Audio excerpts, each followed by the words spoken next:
Good evening and welcome to this meeting of the Healthier Communities and Older People's Overview and Scrutiny panel. Item 1 is apologies for absence. Do we have any apologies for absence?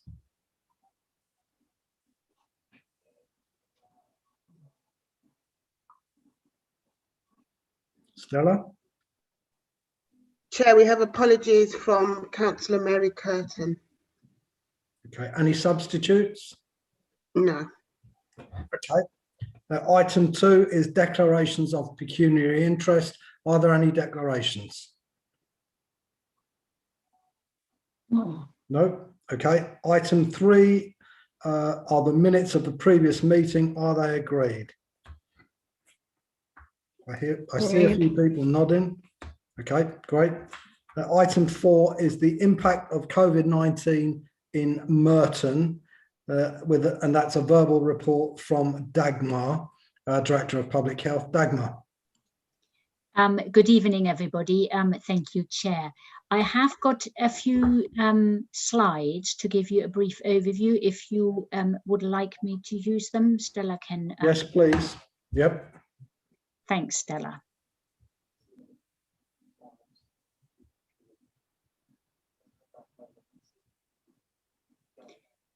Okay, so what I will do is I will give you a brief overview where we are with the COVID infections. Hopefully you will remember the format a little bit. If you move me on, Stella. So this gives you a summary of where we are, and the good news are obviously since we've last spoken, the infections have really come down. But I have to add but we are hovering now, so the infections aren't falling anymore. They've stabilized between 20 to 30 per 100,000 over a week, so just about single figures per day. Now, that's not high, nothing compared to where we were, but it's also not low. So it is a challenge going forward, particularly with society opening up more.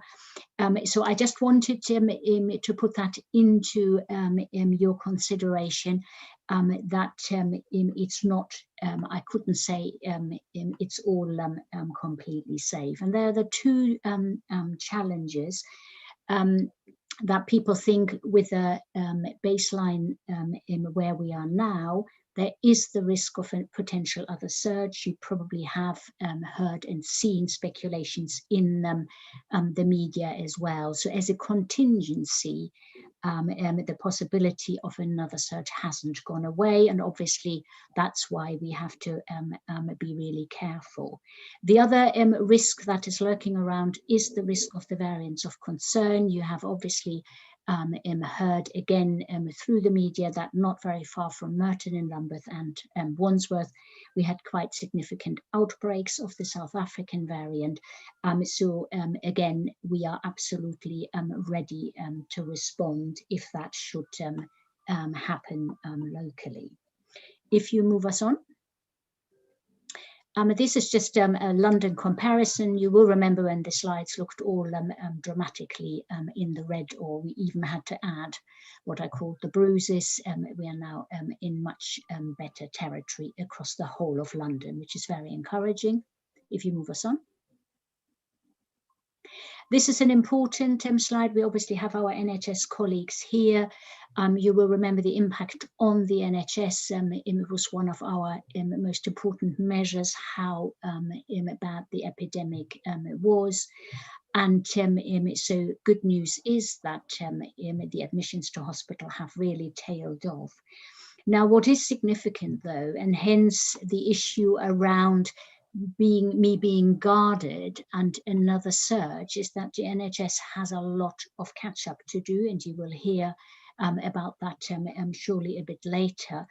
So any knockback from increasing hospital admissions to NHS again from COVID is really not what we want or need and can afford. So there is a particular caution, I think, around when we judge the impact on the NHS, because it's not purely could they cope with COVID, but could they cope with COVID and the backlog That's quite important to understand.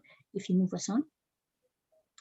So a few slides for our local analysis. Wanted to draw your attention to our testing.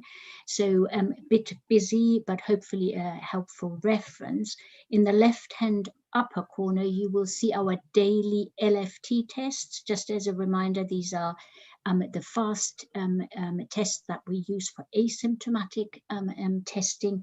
You will be aware there is now a universal offer for home test kits, so everybody can test and should be encouraged to test. And what we particularly say is anybody who has any contact with people should really consider twice weekly testing, and the home test kits are available. We're making available sites where people can have their first test assisted, just to go through the motions. There is in the home test kit are instructions, but sometimes it's helpful to be talked through, and then they collect and they come in boxes of 7. So you with your reach into the community, please promote the offer. Our libraries have been brilliant, so you can collect your test kits in libraries. Our community pharmacists, they help you as well. In the Civic Centre now for our staff, they can collect, they can have it assisted. So the offer is there, we just have to spread the word. If you move us on. This shows you how Merton is comparing to our Southwest London sub-regional neighbours, and it shows you as well that now the numbers are much smaller. We do bump around quite a bit, and so the fluctuations are normal, but we are really after any case like hawks and check out, are they linked, could they be linked, could they have had the same exposure, because obviously we want to, as much as possible, suppress any spread. If you move us on. This is just, soon I can get rid of this table. Last time I presented, all the boxes were full. Now we've only got 2 cases in care homes now. You would think even that one made me slightly more alert, because our care homes, as you know, staff and residents are vaccinated, albeit residents almost all, staff not quite. So for weeks we had none in care homes. Now we have 2 single cases, and as you can still see from the table, everything is looked at and charted. And if we find that there is vaccination in breakthrough, so that people had their full vaccination and still then have a positive test, there is a national surveillance study going on, so that we understand in the picture. If you move us on. This is a slide that obviously is sad when you see how much death and loss has happened in Merton, first wave and also second wave. But you will see in the latest week, if you look at the yellow line, that is the same week in 2019, so pre-COVID. And you can see now that our total deaths are below what has been the same week in 2019.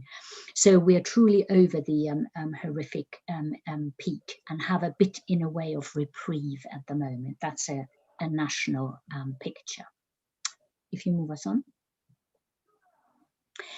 This is a very important slide. You are fully aware that we've kept a very close eye on the east-west differential, and as you can quite clearly see on the left-hand side, at the peak of the second wave, we had quite a diverging picture, with the east being much more affected with many more cases. And we've charted at the right-hand side some of the main drivers, again overlaid onto the map. So occupations with high exposure, deprivation, overcrowding as some of the underlying determinants of that differential. But we are glad to report that you can see the 2 lines converging at the moment. If you move us on. Similar picture also for ethnicity. So if you compare on the right-hand side, 63% of people are in Merton are white. Now that is mirrored with the infection rate, but earlier on, when we had higher cases, our ethnic groups took a harder hit of cases. These are cases, not deaths. If you move us on. Now, the last few slides I want to share with you is around vaccination, obviously really important. Particular aim is what we call vaccination equity, so that we do not leave anybody behind. That is also the name of our NHS colleagues, and we work very closely with the NHS on our vaccination plan. Now, it is a busy slide, but I wanted to show you that we talk a lot, obviously, around uptake. So how many people who are eligible to have the vaccine have had it and how many haven't? And you can see that we compare two different what we call denominators. Denominators mean the eligible population. And you can see when you look at Merton, which is in the middle, that depending on what denominator you use, and the upper one is from primary care, so what GPs have on their registers, and the lower one is what our Office for National Statistics estimates how many people are around. And you see that there's quite a lot of discrepancy. And it's quite important that we understand when we quote where we are, which denominator we use. And the real life is probably somewhere in between, because if you think about GPs have people on their lists, but then people move without telling or without the records being changed. We have recently had quite a lot of discussions that a number of families and people are stuck abroad as well, can't come back, so legitimately they can't be vaccinated. So there is there are reasons for these differentials, but for our understanding and tracking, I simply wanted you to be aware in terms of the two different ways of reporting. If you move us on. So this is shows you really for the first 1 to 9 priority groups. We're obviously now already vaccinating younger age groups, what the actual uptake is, and we are using the primary care denominator and the ONS one. And on the left-hand side, I just wanted to show you how many people that translates into, so that you can see the scale of the task, but you can also see that's the blue bars, the scale of the task that has been achieved, which is absolutely phenomenal. If you move us on. We keep a particular eye on the ethnicity, because you will have heard that the uptake or the coverage is not equal, and ethnicity has been quoted numerous times. For Merton, like in the rest of Southwest London, and also to a lesser degree a picture reminiscent in London, is that particularly Black ethnic groups are lagging behind. Initially, we also had a gap in Asian ethnic groups, but they have really caught up. So again, if you think where you could help, if you have reached into your communities, really promoting vaccination uptake. And as you can imagine, we've got a vaccination group, and we've produced a vaccination equity plan. It's overseen by the Health and Wellbeing Board, so a number of you are working on it. Very close collaboration with the NHS, and really constantly listening and responding, because the situation is not static. People who initially were not confident might have changed. So we have to be fleet of foot and constantly have that feedback loop. So if you move us on, I think that's the last slide. So again, this is vaccination uptake by deprivation. And as you're aware, ethnicity and deprivation are two of the most important predictors of lower uptake. And as we've mapped in Merton, this is also mirrored for us. Now, what is really, really important, and I want to finish with that if I'm concentrating on the little bit which are the unvaccinated, it has to be said that the amount of people who are vaccinated is absolutely fabulous. We haven't had a single other vaccination in all my vaccination programs that ever had that high an uptake. And if you compare the UK to elsewhere globally, we are pretty much at the top. But it doesn't mean that we can rest on our laurels, and that's why I wanted to share with you the very detailed work we are engaging to really leave no one behind. I think that's me done. Thank you.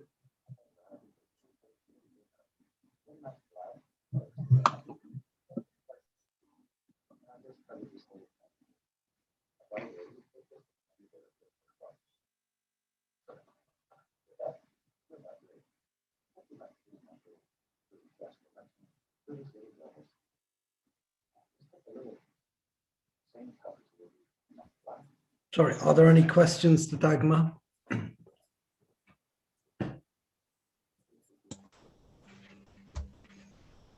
Jennifer. Thank you, Peter. Yes, I'm just looking at the vaccination figures for the frontline staff. I think am I correct in saying it looked like it was quite low, something like 53%? And also the 81%, which seems great for the hospital workers. I'm just wondering how we can encourage, or how we can encourage the take-up of vaccinations for staff, and I'm wondering why they are quite low in some areas. Yeah, I think Jennifer, absolutely, and I should have said that, so apologies that I didn't highlight. You're absolutely right. If I may, Chair, I see that Phil is on the line. If I can look for him, because Phil has obviously been very much leading our LBM vaccination uptake, and particularly the social care workforce. Is that all right for him? Of course, Phil, please go ahead. Yeah, so a couple of points to make. So as Dagmar alluded to, we have the common issue around the denominator, in particular for the social care workforce. So the denominator is a reflection of a skills for care estimate of how many people work in social care workforce in Merton. There's a couple of routes that the information's tracked, but it's only partially tracked. So that relates to people who work in care homes and people who work in home care agencies. Both of those are the responsibility of providers to publish that information through the capacity tracker, which is London-wide. So that makes it one element of the social care picture. The rest is a broad range of services, including our own local authority staff, community and voluntary service staff, and other people like personal assistants, etc. So there's quite a large manual task in terms of tracking both, going back to the people who the offer was made to, and ensuring that people reflect in the reporting that they've taken up the vaccine. Sometimes that's individuals, sometimes that's organisations. As Dagmar says, it's part of the vaccine equity plan. Our social care workforce is really important that we keep pushing the messages around taking up the vaccine, that we establish if there's any issues, any barriers, any questions that remain unanswered. There's a whole bank of materials that staff have access to, both again within the council and without. That's published FAQ documents, it's webinars, and there's still opportunities to join webinars across both Merton and more sub-regionally at South West London level, if people still have questions as to whether they wish to or want to take the vaccine.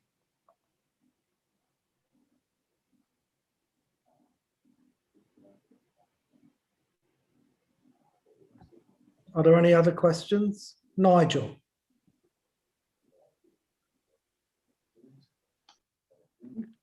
Thank you. Is it possible to tell us about the people who suffered with COVID in the long term?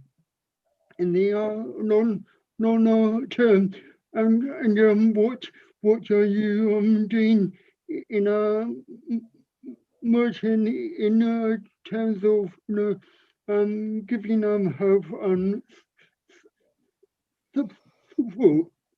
Thank you. Did you catch the beginning of that, Dagmar? To be completely honest, if somebody could help me, Phil, could Nigel, you? at the beginning of your question, I think you were very quiet. Could you just repeat the beginning, please?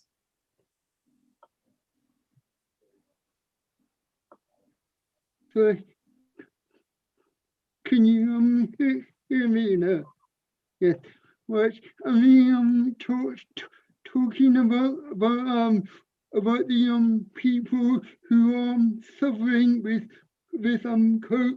COVID in the long term, and what's going on in Merton? Do you have help, you know, and any clinics or whatever? Thank you. Thanks, Nigel. Sorry that we didn't catch it first time round. Absolutely agree. I think spot on. So long COVID or post-COVID is a big challenge, big recognized challenge. And Chair, if you don't mind, I would like to ask one of our NHS colleagues, because I think South West London is now providing clinics. So Mark, could Mark come in, please? Mark, please go ahead. Yeah, hello. So absolutely right. So we are developing long COVID clinics, which have a single point of access, so that whatever the presentation, and that can range from respiratory illness through to mental health, etc. There's a single point of access, and then you access into the right speciality and the right care.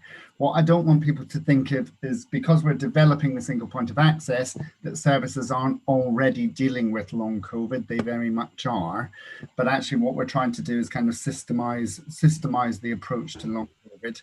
And we are doing that on a Merton and Wandsworth basis. So that Merton and Wandsworth, St George's are working together so that that system has a long COVID set of services. Thank you. Do you have any data, Mark, about the proportion of the total that are experiencing long COVID, or is it too soon to say?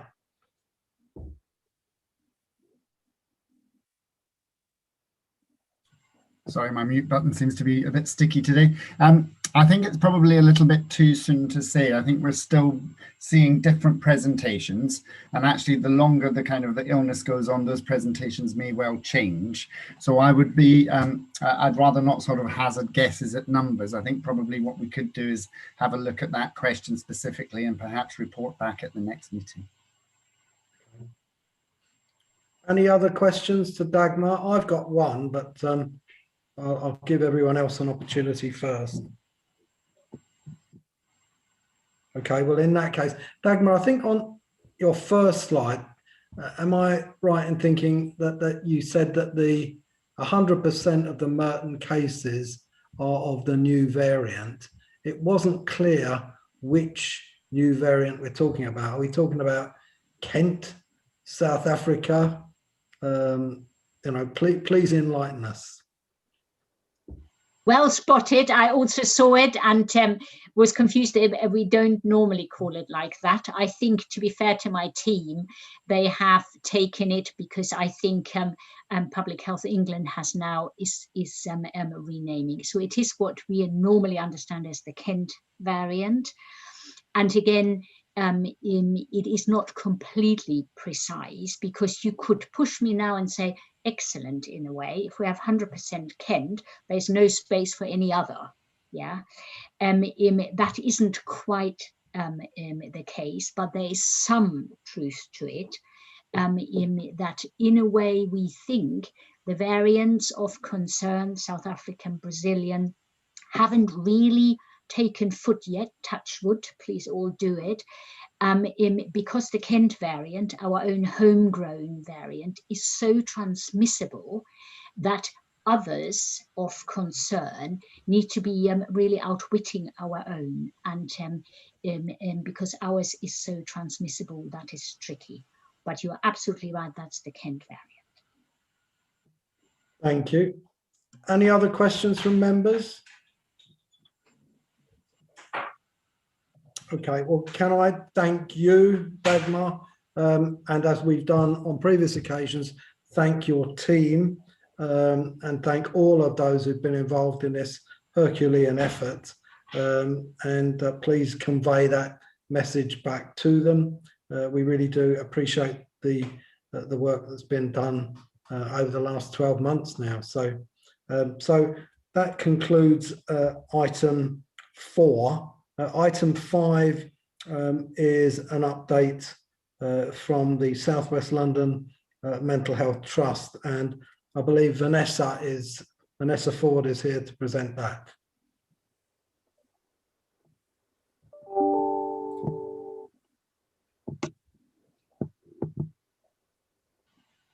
Can everyone hear me? Yes. Yes. You can only see my head though. Yeah, we can only see the top of your head. You can see the top of my head in a shirt, which is not the look I was going for, but never mind. We'll just keep on going with that. I'm on a different camera from the camera I thought was going to show up. The joys of technology. So I believe you have my slides. Could someone display the slides for me? Anyone able to do that or not? I'm really sorry, I don't have your slides. No problem. They were submitted in advance of today, but what I will do is I'll make sure that they get circulated to you all anyway, and I will just talk to the approach that we've taken across the trust.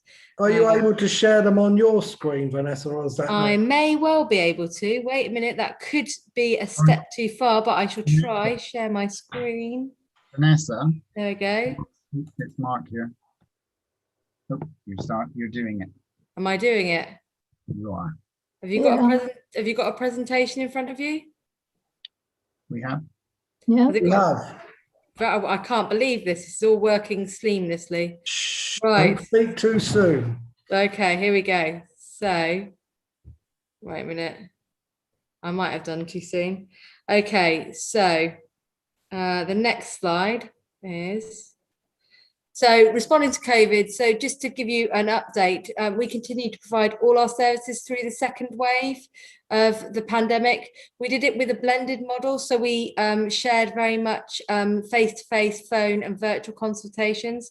One of the big pieces of feedback we had from the first wave was the importance, as much as possible, of giving people choice about how they were experiencing care and treatment.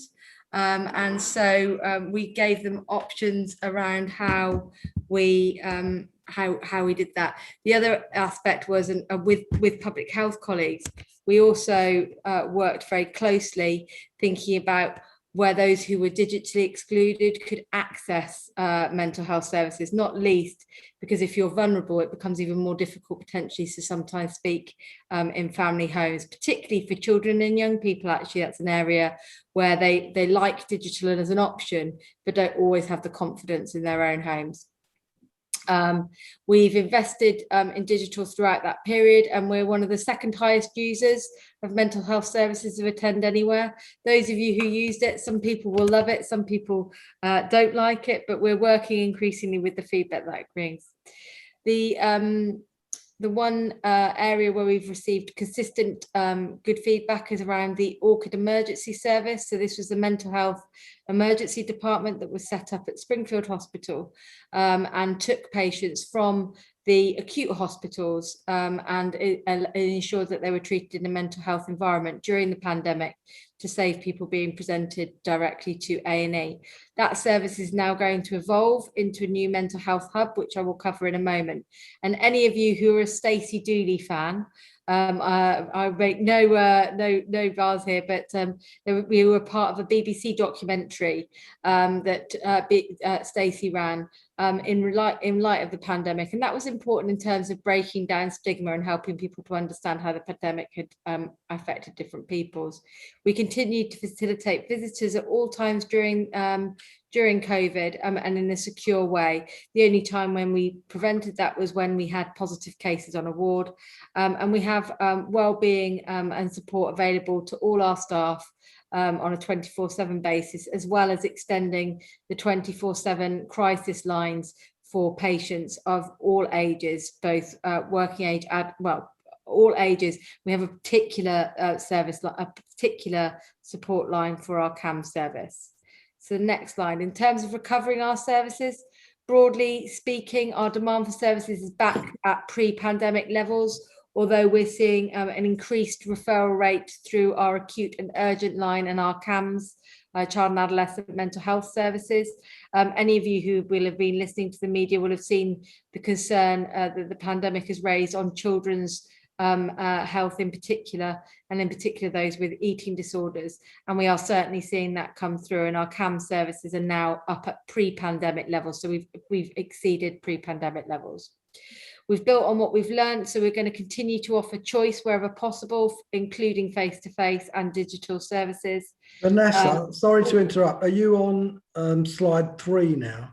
I am on slide 3. It's the title of it says Recovering Our Services. Right. Is that what everybody else has got in front of them? No. Right. It all went wrong. So in which case, Mark, can I stop sharing and hand to you? Will you help me? Thank you. Mark's going to help me in a NHS kind of fashion. Lovely. So in which case, I shall just keep talking, and he will share the slides on.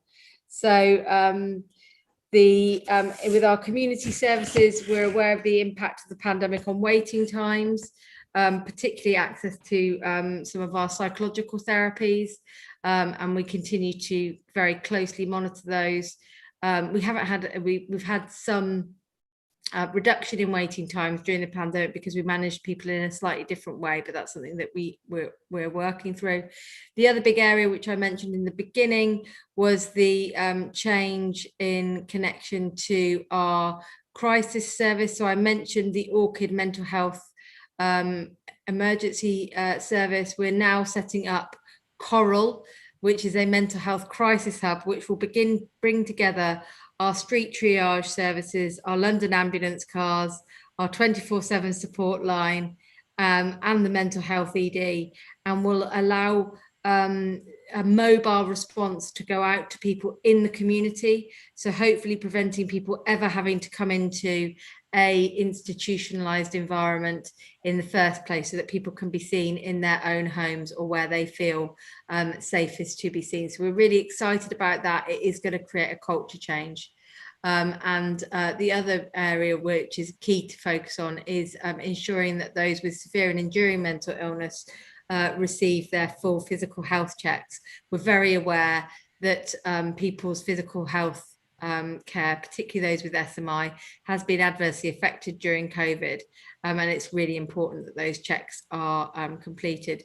Mark, next slide, please. Thank you very much for your expertise. So we'll go on. IPC vaccinations, needless to say, we carried out, like our acute colleagues, very detailed and dedicated infection prevention and control procedures. They were in place. We had daily screening in place on temperature checks and pre-admission support available. We've offered all our staff and patients the vaccine. Our current uptake for staff vaccination is about 83%, which is really positive. So really delighted with that. And we're just working to get the data on our patients' uptake on vaccinations, because we hold that jointly with the GPs, but we've had very good uptake for those patients who are inpatients, but obviously that's a very small percentage. In terms of vulnerable and shielding staff off a vaccine, that's a stat that I've just given you. So if we just go on to the next slide. We held during the pandemic several preventing mental illness summits. So London Listens, Southwest London or South London Listens events. Many of you I've seen on those events, so thank you for your support.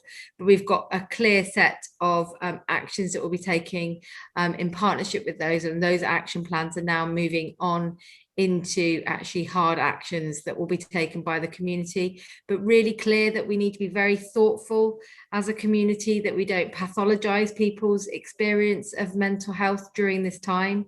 I think there's nobody who hasn't felt a little bit more anxious or a little bit more depressed or a bit worried about doing something during the pandemic than you would have done normally. And it's just about measuring the impact of that versus suffering from a severe and from a mental illness that requires secondary mental health care support. So continuing to work with partners around that. So if we go on to the next slide. So in terms of our future, we have a significant integrated programme, so making our community and inpatient services work even more closely together to ensure that care is close to home, investing in up-to-date healthcare facilities. So our new inpatient facilities at Springfield will be one stage of that, but I'm delighted, and I know this will be close to all of your hearts, that the Wilson has finally been updated and is looking much smarter. So I was there just last week, having done some significant work with NHS properties, but it's lovely to begin to see some positive shoots of the Wilson looking spruced up for our mental health patients, and ongoing conversations about the future of the Wilson within the Merton Health Plan. And then obviously the developing our people and culture work for South West London and St George's, because we all know that providing great care requires great staff, and making the trust the best place to work that we possibly can. So we go on to the next slide, which is my last slide. So this looks at transforming our services.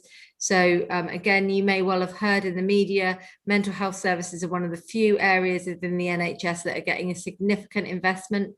This is really important because it brings the investment in mental health up to the minimum standard that we need it to be to provide the services. So this year we will see, just to give it some perspective, over 90 new staff joining our services, which is very significant for us. And we're really looking forward to that. And that investment will largely go into services for working age adults and also children, particularly children's services with eating disorders. And we're going to continue to increase choice through digitalisation.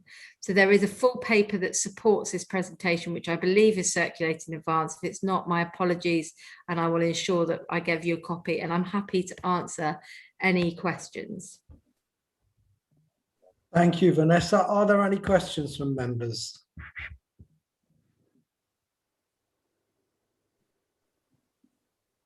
Chair, can I just ask a question? Please go ahead, David.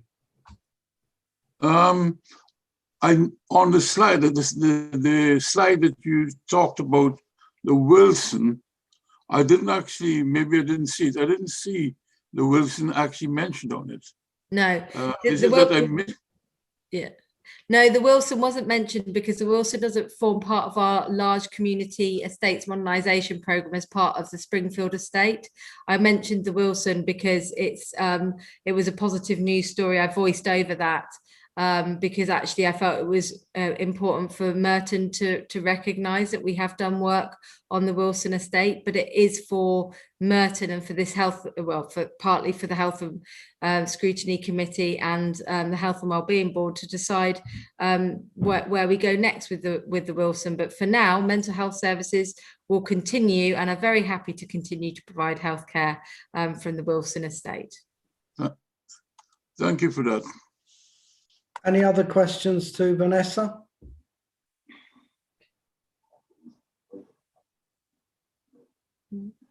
No?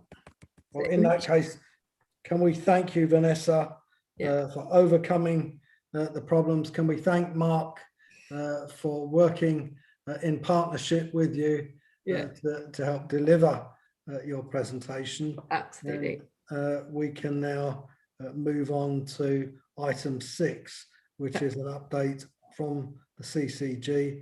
And Mark, you're in action again.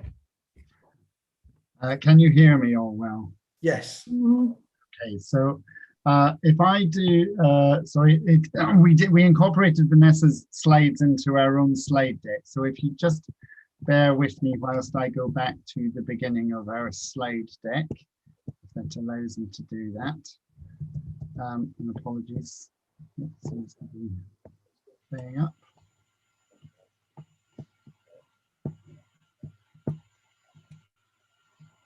Just going to take some time. So just to say that I am here to kind of update on the Merton aspects of the Southwest London COVID experience and also the recovery experience. But I have got James from Epsom St Helier here, who will give the Epsom St Helier perspective, and also Anne Brealey, who will give the St George's update as well. So if I begin and then hand over to my colleagues, can everybody see my slides? Just a thumbs up. Yeah, that's great. So just to say that we, Southwest London, played an important role in terms of leading and coordinating the response. And in February of 2020, we set up an incident control room, a gold command room, and that was basically following the level 4 incident declaration.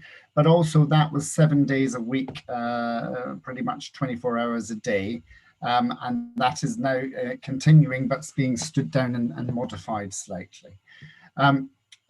In order to coordinate the response in Southwest London, we established 7 expert panels ranging from the clinical, the acute, the primary care, community cell, supply cell, HR cell and comm cell, and they all reported into the incident control room. Bear with me, I seem to be...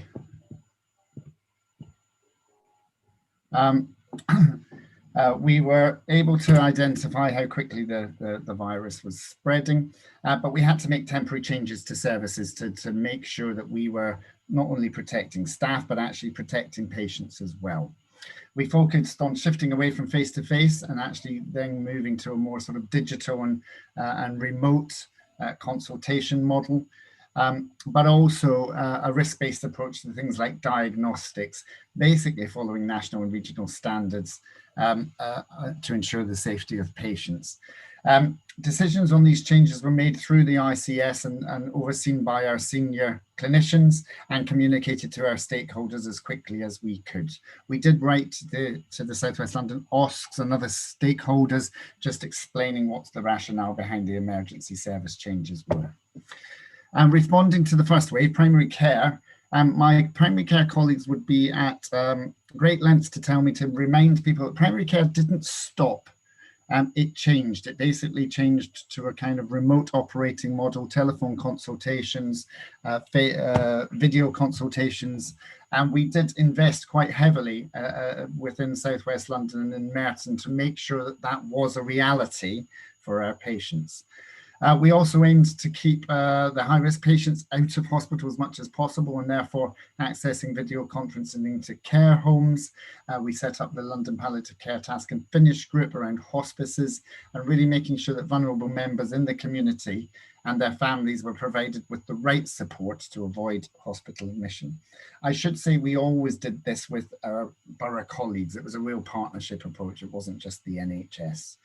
Mental health, I won't dwell on because I think Vanessa's also covered it, as well as people and young persons' mental health. Although it is worth saying that we switched to online consultations and counselling advice through CUTH, and that really did allow people to access online support tools and services for people, children under the age of, and people under the age of 22. We had a supply cell that really focused on PPE and making sure that our staff had the right equipment and the right safety measures were in place for them to visit and see people face to face, and also looked at increasing our workforce by bringing back retired GPs, working with volunteers, and we continue to do that even in our vaccination centres.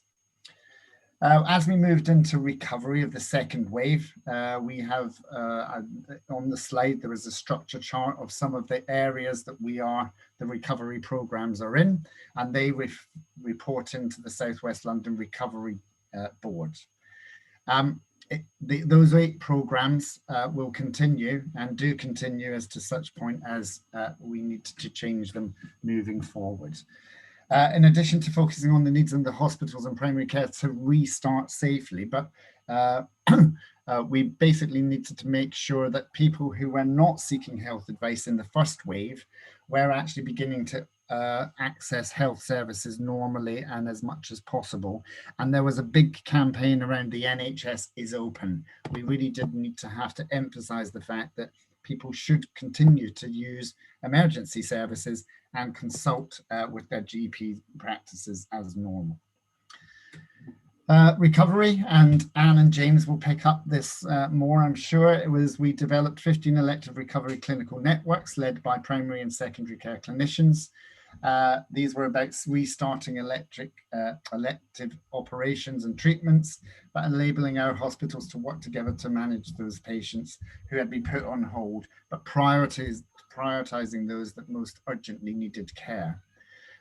Those networks developed a comprehensive plan for South West London, and all our hospitals across South West London are involved. Despite some of these challenges, the pandemic, in November 2020, the 4 acute hospitals were carrying out about 90% of their planned surgical procedures. So in between wave one and wave 2, there was a massive restart program. And St George's, in addition to that, were basically opening additional intensive care unit beds, and some of the elective surgery was going to the other hospitals across South Western London. So there's been a real collaborative approach across the trusts as well. The second wave was still a challenge, and second wave cases unexpectedly were sort of worse than they were in the first wave. Our health and care staff worked incredibly hard, it has to be said, that just whether in primary care, secondary care, etc., just in keeping going, because actually it has been an incredibly long year for staff. Every coronavirus patient in South West London that needed hospital care received it, including ventilation. And where there were hospital issues around oxygen, again, the South West London collaborative approach kind of moved patients around the system.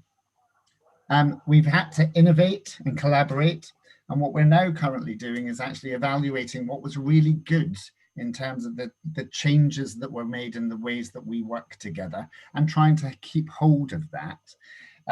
So actually, we want to make sure that we learn the lessons from COVID and enhance services going forward.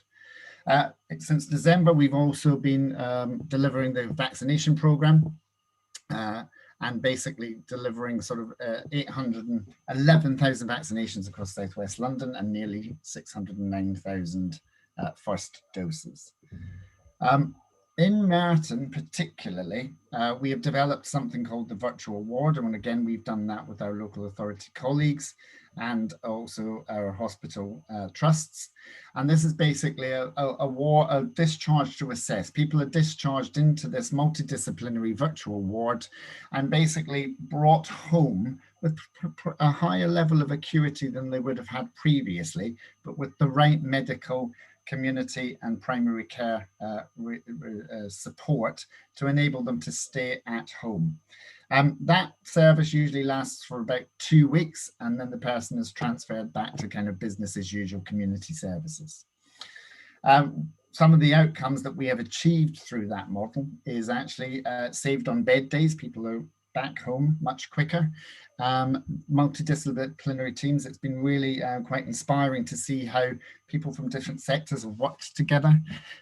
We've identified patients that further action was needed, and so therefore we've avoided the readmission, and we've really been able to kind of create a learning and good practice kind of model of work.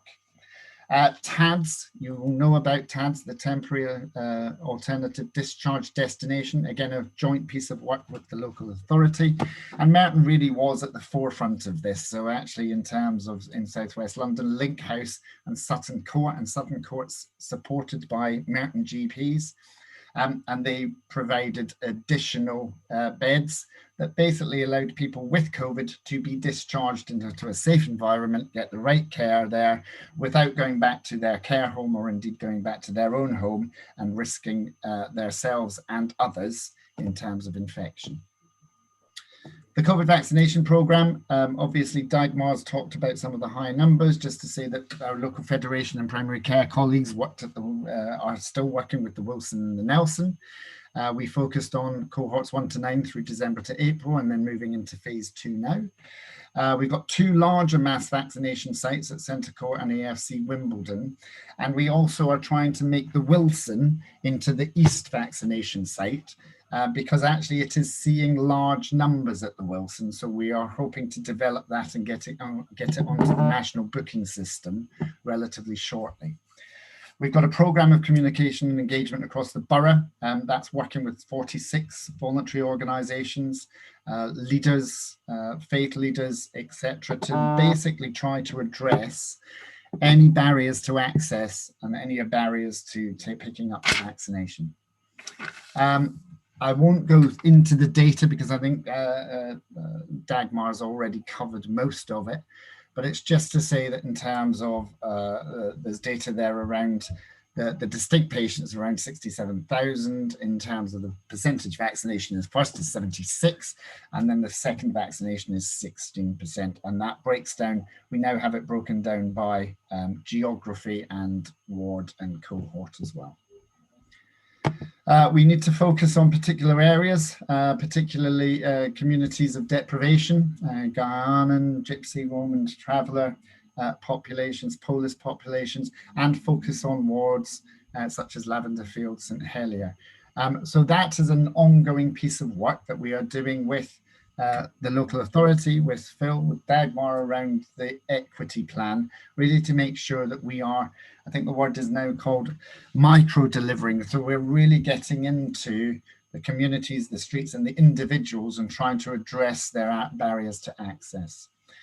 Again, as Dagmar related, we know that in levels of deprivation and areas of deprivation, people are much less likely to take up the vaccination, and that actually Black residents are really underrepresented in taking up the vaccination as well. We believe that the barriers, the work that we've done with the community organisations, there are safety concerns, people don't want to be first. There's fear and mistrust basically around the vaccination and the vaccination programs. So what we're trying to do is to make sure that appointments are made easier, getting the Wilson onto the national booking service that will allow anyone within a 45-minute radius to be able to book in to the Wilson. We want to make take the vaccination program, we're calling them pop-ups and outreach programs, but we're going into mosques, into churches to actually bring the vaccination to people and make access as easy as possible. And basically trying to address some of those really specific trust issues or indeed confidence issues in the vaccination. That's just more around our community engagement approach, and I will make sure that these are actually circulated after the presentation. But just to say again, 46 community organisations we've spoken to and reached out to. We've delivered presentations, etc., to over 1,000 Merton residents, and we will continue to do that. That's just examples of our virtual engagement and also examples of our outreach vaccination, showing some of the mosques, the churches, the Salvation Army, where we've actually taken the vaccination programme, and outreach events for homeless, asylum seekers, sex workers, etc. How are we ensuring equity? We're trying to reduce those barriers to access. We're trying to communicate and engage with those populations. I will stop there and I'll hand over to James, who's going to update on the Epsom and St Helier. And James, if you want to tell me when to move slide, I'll be your administrator for the evening. Thank you, Mark. Are you ready, James? I am, Peter. I didn't know I had any slides actually, Mark. Can you move on to the next slide and I'll just see what you have for us? It's going to be a surprise, James. It is. I completely oversold you. Actually, Epsom and St Helier are doing a verbal. I think you submitted a paper yourselves, didn't you? That's right, yes. There we go. Oh, I was feeling quite thrown off kilter then. So I think we submitted a paper to you, which you may have, but if you haven't, I'm very happy to recirculate the paper. I think one of the themes of the pandemic that Mark has really highlighted is that it's been a real catalyst for collaboration across different sectors of health and care. We've learned increasingly that no one single provider can manage in isolation, and that we absolutely need to have better collaboration between primary care and secondary care. And in order to manage surges in demand and to manage the backlog that we currently face, we absolutely need ongoing and increasing collaboration between the different secondary care providers. I'll give you some figures as the sort of demand that we experienced during the second surge. So to date, we have treated just shy of 3,000 inpatients who were COVID positive over the past year. The second surge, as you know, peaked around the second and third week of January. And at that point, 280 of our inpatient beds were occupied with patients who had tested positive for COVID. And that represented about 45% of the inpatient beds. We had extreme pressures in our critical care, and I'm sure Anne will give you a little bit more detail about the St George's perspective of critical care. Our baseline number of critical care beds is that we have 13 beds at St Helier and 8 at Epsom. And during the Christmas and New Year period, once again, our elective orthopaedic centre at Epsom needed to be transformed into a 26-bedded intensive care unit. And clearly we couldn't continue any elective operations whilst it was an intensive care unit. And the St Helier intensive care unit increased to a capacity of 20 beds.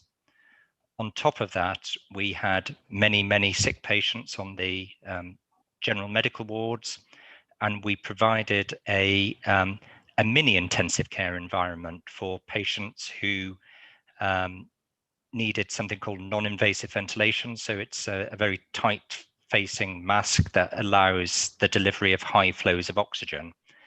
And through a typical winter, we would have a handful of patients on each site who were receiving non-invasive ventilation.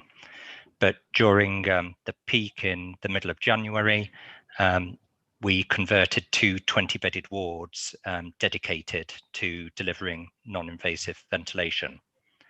In order to look after this huge volume of incredibly sick patients, there was a Herculean effort from many of our staff who were redeployed from many aspects of work, whether they were working in our community services, some of our acute services, or some of our backup services.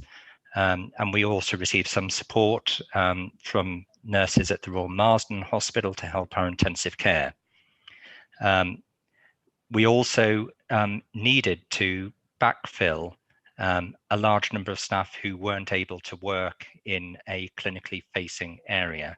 So our staff largely come from our local population, and many of those had been risk assessed that it was not safe for them to come onto the hospital site. So that caused additional strain to our services during the peak of the pandemic. Fortunately, things are much more settled now, but as Dagmar has indicated, we clearly can't be complacent, and we know just how quickly future surges might develop, and we absolutely need to retain complete vigilance about infection control and vigilance about changing community prevalence. We have our last positive case was on the 13th of April, and currently across our 2 hospital sites, we have 7 inpatients who have previously tested COVID positive, and we don't have any COVID positive patients on our intensive care. Through the month of March, we de-escalated the numbers of patients on intensive care, and we are back to our normal bed base. So things clearly for our staff feel much more manageable. The staff who were redeployed to support critical care in the emergency department are now working back in their normal areas of responsibility. So I just want to touch on where we are now in terms of our recovery process. And the recovery process has 3 main elements. It's really important that our staff have had chance for recovery and recuperation. Secondly, we were focusing on the phased de-escalation of ITU, which I've referred to previously. And then thirdly, I think I should give a little bit of time to talking about how are we going to cope with the backlog of patients who need to access planned care. So in terms of our staff, March was a really important month to allow staff to return back to their normal duties, to ensure that they had opportunity to take up the annual leave that they really struggled to have since the autumn, to have time to recuperate, but also importantly, time to reflect on their experience. And we all need to reflect in very different ways. We really focused on, well, a combination of self-help, but recognize the importance of teams and team support. And we've invested a lot in training our line managers in having health and well-being conversations and the suitable signposting for our staff about the health and well-being offerings for them. We've recruited and embedded 5 clinical psychologists into our clinical teams, and the feedback from the teams is they're extremely valuable members.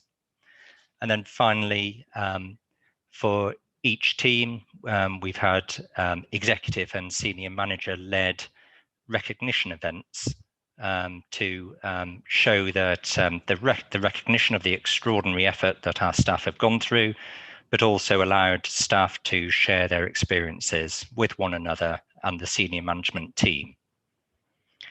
In terms of planned care, you'll all be aware of the very significant backlog of patients who are waiting for outpatient appointments and surgical treatment. And in Merton and across Southwest London, we are absolutely not exempt from that. We went into the pandemic at Epsom and St Helier with less than a handful of patients who had been waiting 52 weeks to access definitive treatment.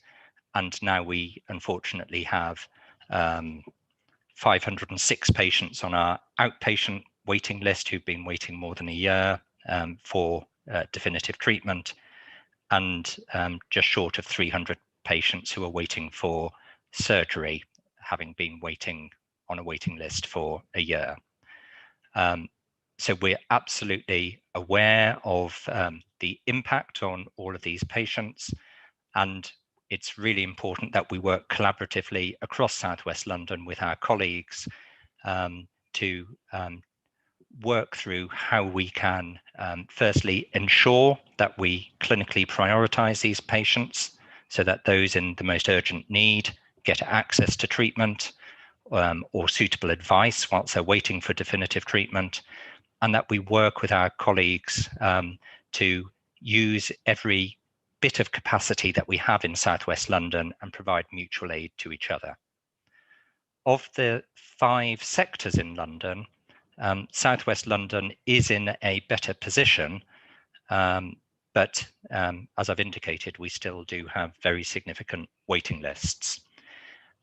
We have recovered our baseline activity. So at Epsom and St Helier, outpatient activity is now back to the baseline levels that we were experiencing before the pandemic. And as Mark has indicated, we've learned different models of delivering outpatient care, and about 35% of outpatient episodes are offered now in a virtual way, either by telephone or by a video consultation. Our diagnostics, such as CT scans and MRI scans, are back at baseline, and we are close to 100% of baseline activity in terms of patients getting surgical treatment. But we need to deliver more than 100% of baseline activity in order to clear those backlogs. And we have to recognise that we've got quite tired staff, and we need to recognise that we need to do things in different ways. And after Anne's spoken, I'm sure we can talk a little bit more about how we are collaborating with each other across the acute sector. Infection control remains a paramount importance to us, and we've reconfigured our wards. We've adopted lots of changes in practice in terms of our approaches to patients to try and minimise the risk to patients and staff. And countless times we've changed the layout of the emergency department as the pandemic has gone through different waves of activity. And then finally, in terms of vaccination, absolutely crucial that our staff have had access to vaccination. We have been a secondary hub after St George's Hospital and Croydon Hospital set up as a hub in December. We've delivered 12,500 vaccinations, mostly to health and care workers, but also to some of the clinically extremely vulnerable patients in our community.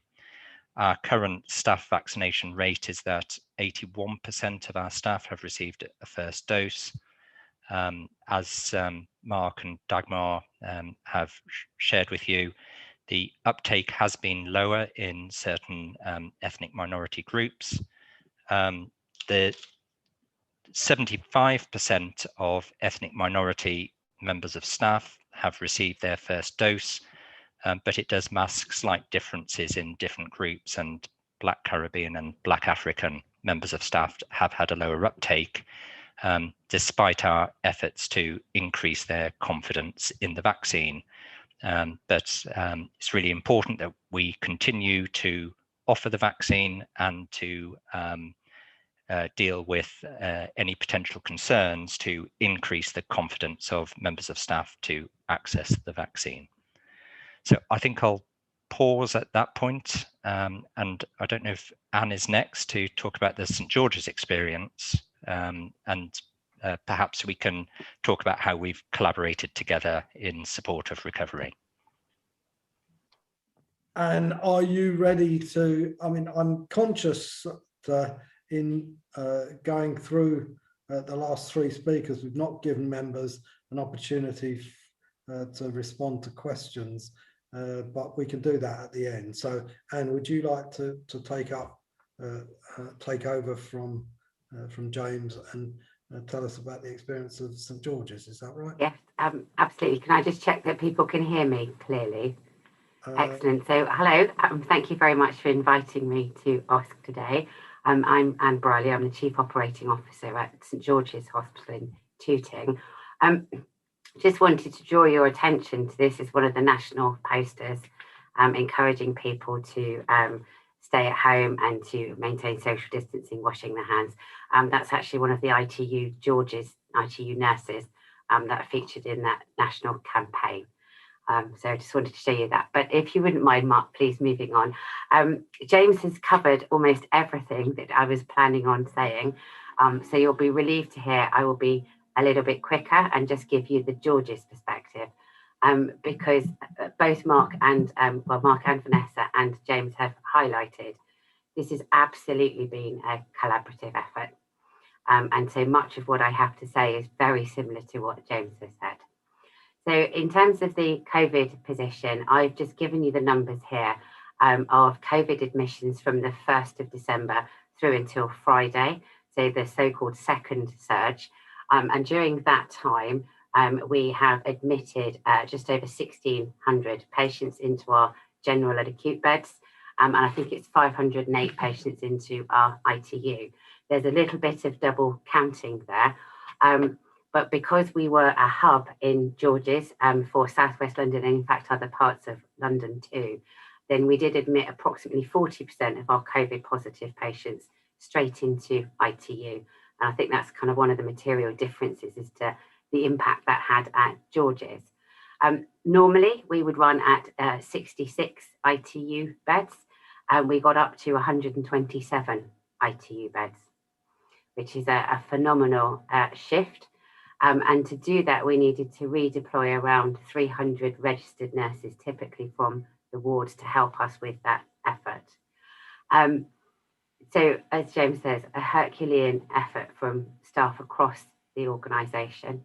And we also had 8 wards at the peak, general and acute wards, that were COVID positive wards. And so we had both our doctors and our nursing and therapy staff working quite differently on our general acute wards. It was nearly half of our inpatient beds at the peak in February to provide this care for our patients. Having said that, our emergency care performance remained strong throughout the period. I don't think anyone was at the 4-hour standard for 95%, but we didn't drop that low in St George's. And we worked really hard at supporting the ambulance services in rapid handover of patients. That felt to us a real clinical priority. And it's one of the ways in which actually all 4 of the acute hospitals worked together really strongly in this period, so that we supported each other's emergency departments. As infection rates varied in the different boroughs, then we took different numbers of ambulances to make sure that the emergency departments didn't become overcrowded. And that the ambulance crews were able to get on their way and meet the needs of the next patient waiting. I have to say the George's emergency department have done a stonking job at recovery, and we are back at 95% or thereabouts. We dipped a little bit yesterday at 93.2%, but we have days like that. And actually our emergency department numbers are pretty well back where they would have been pre-COVID. And we are seeing a very high acuity of patients presenting by ambulance, and a slightly higher number of ambulances than we would normally expect at this time of the year. So the fact that the emergency 4-hour standard is holding up is testament to the work across the hospital to admit, to treat and to discharge patients in a safe and timely way. Like James and Mark and Vanessa, I can't overemphasize how hard and collaboratively the teams work together within the trust to meet this need. Quite extraordinary. But also how we worked with our partners in Merton and in Wandsworth. I can tell you absolutely honestly that the support of local health and social care and community and borough partners to support patients to be discharged in an effective and in a timely way has been absolutely critical to making sure that we had enough inpatient capacity to meet the very sick patients who were presenting into our emergency floor. So I think I've said to Mark a number of times, the strength that George's was able to sustain during this period absolutely reflects the partnership in Merton and Wandsworth. as well as the partnership between the 4 acute trusts. So that's kind of a snapshot where we are. So we opened 3, sorry, Mark, if you mind just popping back just for a moment. This is my segue moment. We opened 3 ITU surge areas.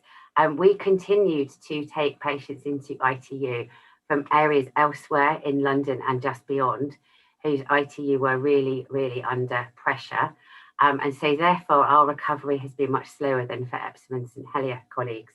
So we closed our last ITU surge area on the 15th of April. And we have been given staff the breaks and the recovery time, just as James had described for Epsom and St Helier. And today for us is a stellar day, because today is the day that we have reopened all of our theatres. In terms of COVID positive patients, we have 7 in the hospital at the moment, 2 of whom are in our ITU. So Mark, if you wouldn't mind carrying on, I'm just going to touch a little bit on our elective recovery. So like the rest of the hospitals in South West London, we worked really hard together to sustain our elective services for both cancer and non-cancer patients who are clinically listed as priority 1, so you treat them within 72 hours, and priority 2 to treat within 28 days. And just to give you the context for that, then George's, we receive around 3,800 referrals a week. And we're pretty well back at business as usual in terms of volume for outpatients, which is around 11,000 patients a week, about 31% of whom I think we are seeing in a digital fashion. We are working really hard, just as James described, to recover our routine outpatients. By the time we came out of the second surge with a lot of help and support from our partner district general hospitals, we were running at around 1,200 52-week plus waiters, which is really not right. If we were to carry on at business as usual levels now, by the end of June, we would be at 4,282. The plans we have in place at the moment will bring us down to around 2,828. And our aim is to recover that fully within this year. Some of that is in the lap of how many more surges we get from COVID and how extreme they are, but we're also really working hard to recruit different cohorts of staff who are able to sustain our elective programme.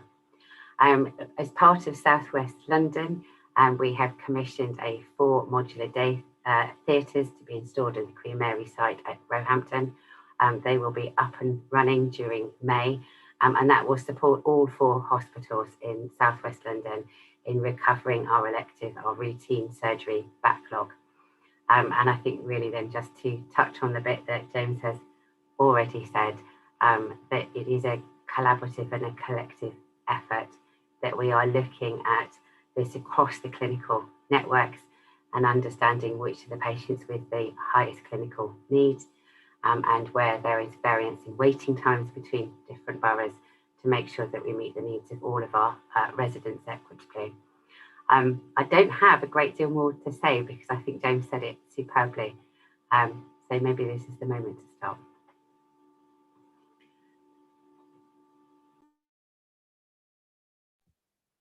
Thank you, Anne.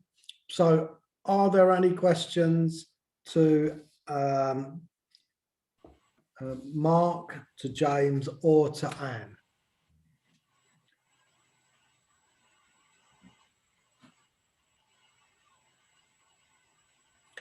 Well, I had one for Mark. You mentioned in your presentation that you'd been able to treat 100% of patients. Were any of those required to be transferred to areas outside South West London, or were you able to do it within the area? So sorry, that I should have been more explicit. That was within the area. So actually there were transfers between our South West London trusts, but we didn't transfer anyone outside of South West London. Thank you. Any other questions to any of our speakers?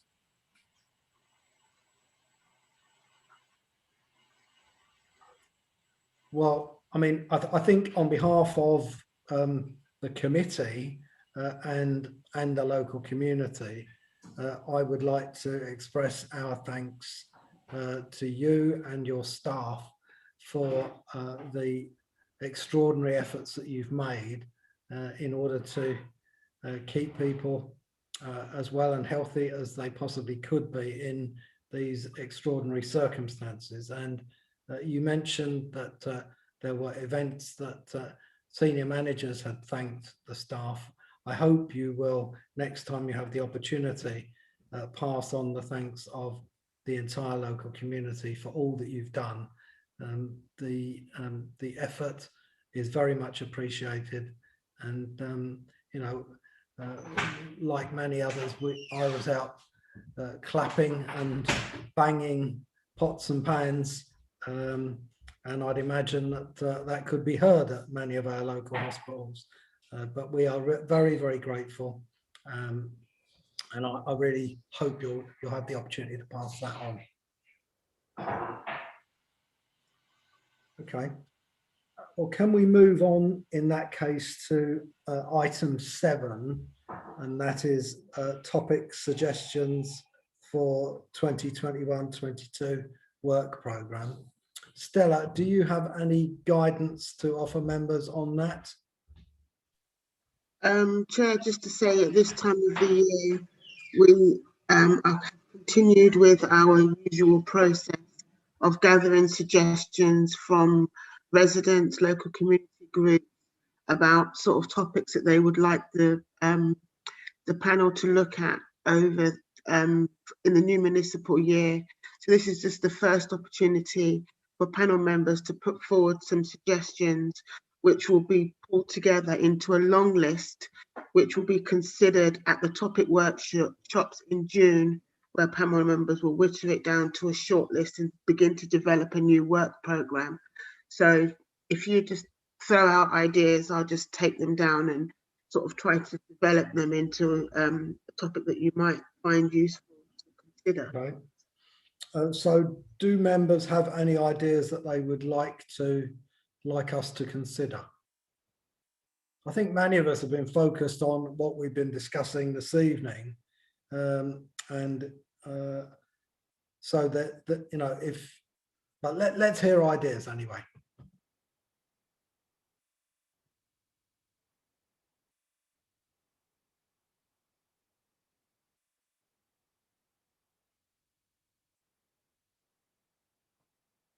Is everyone on mute, or are there any suggestions at all? I mean, you know, what we can do is invite you to email Stella with any suggestions that you've got. We do have some time before, but it would be helpful to get those in as quickly as possible so that we can develop the long list and then start to whittle it down to a short list. Can we agree to do that then, unless anyone has anything else to add? And that gives you a bit of time to get your suggestions in by email to Stella. Okay. Well, in that case, that concludes our agenda for this evening. I'd like to thank all our speakers for updating us so comprehensively, and thank you as members for attending and asking your questions, and I hope you enjoy what remains of the evening, and I declare the meeting closed. Thank you.